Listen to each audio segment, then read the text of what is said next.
And they used every bit of their roster, and they will celebrate this. কলম্বিয়াকে হারিয়ে Copa America tournament জিতেছে Argentina. এ নিয়ে টানা দ্বিতীয়বার কোপা আমেরিকা জিতল আর্জেন্টিনা এবং এর মাধ্যমে উরুগুয়েকে টপকে আর্জেন্টিনা মহাদেশীয় এ টুর্নামেন্ট সর্বোচ্চ ১৬ বার জিতল।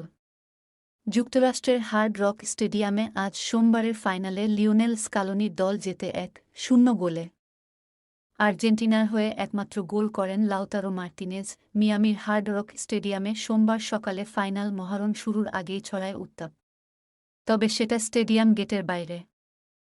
টিকিটবিহীন দর্শকদের হাঙ্গামার কারণে ম্যাচ ১ ঘণ্টা ২০ মিনিট দেরিতে শুরু হয়। বাংলাদেশ সময় ভোর ৬টায় শুরু হওয়ার কথা থাকলেও দেরিতে ৭টা ২০ মিনিটে খেলা শুরু হয়। নির্ধারিত ৯০ মিনিটের খেলায় হয়নি কোনো গোল। এতে অতিরিক্ত সময়ে গড়ায় কোপা আমেরিকার ৪৮তম আসরের ফাইনাল।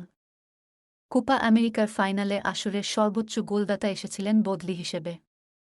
সেই লাউতারো মার্টিনেজই ফাইনালে এনে দেন দুর্দান্ত এক শটে ভাঙেন ডেডলক।